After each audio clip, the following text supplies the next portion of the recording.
some of us, we share the same experiences that you do, right?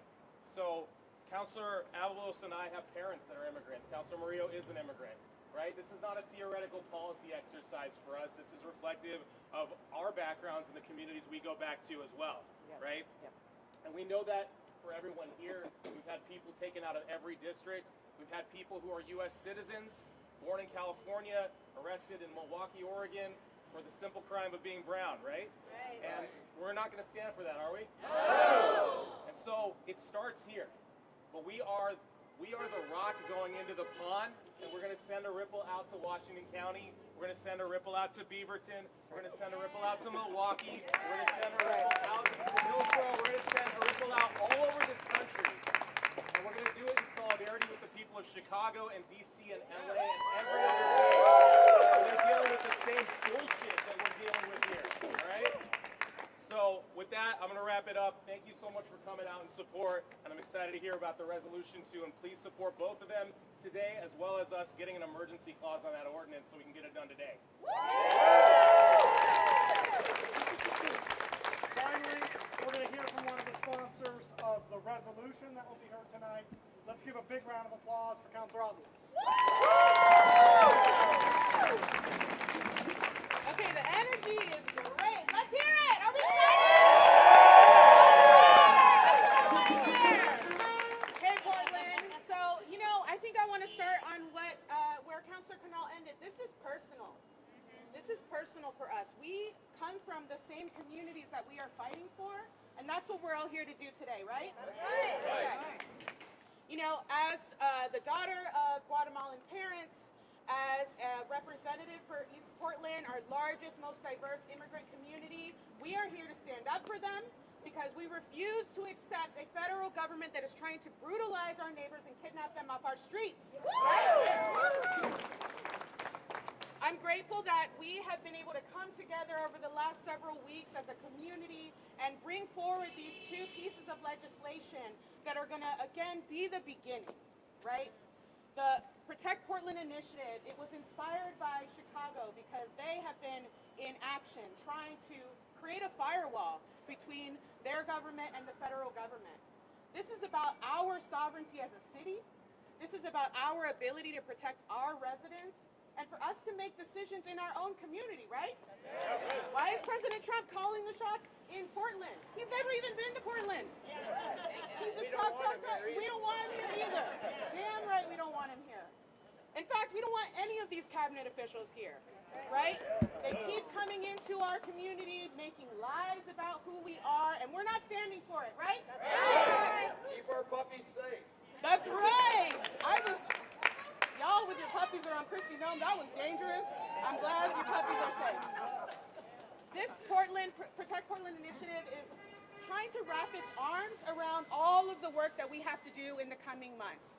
There are several counselors that are working on different pieces of legislation that will codify things in law, like the Sanctuary City one, that are going to address the issues of tear gas, address the issues of federal enforcement of protests.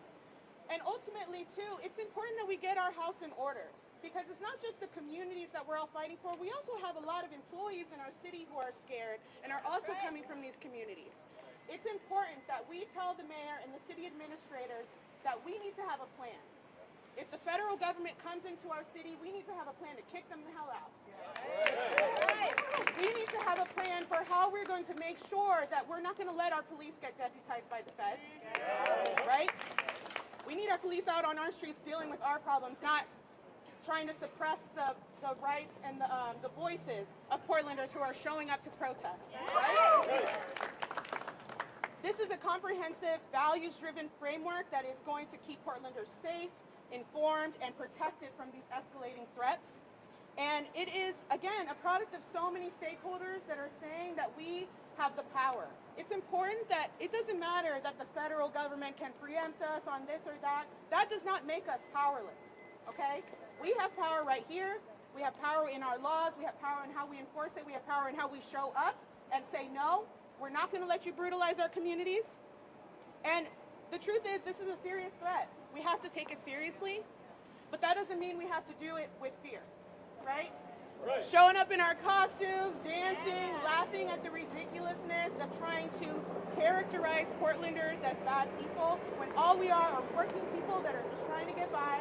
And this federal government continues to squeeze away from us, trying to take our health care, trying to suppress our wages, and we've had enough.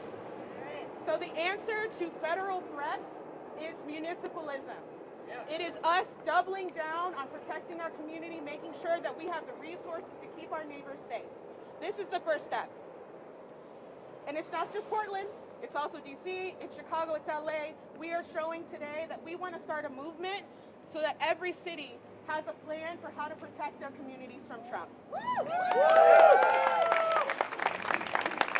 I am so proud to call Portland home. I am so proud to represent Portlanders who are just trying to get by. And I'm going to make sure that after these actions today, we are going to ramp it up. We are going to speak up. We're going to show up. And we're going to tell Portland, or we're going to tell Trump, not in our city. Repeat after me. Not in our city. Not in our city. Not in our city. Not in our city. Not in our city. Great job, everybody. We'll see you in there.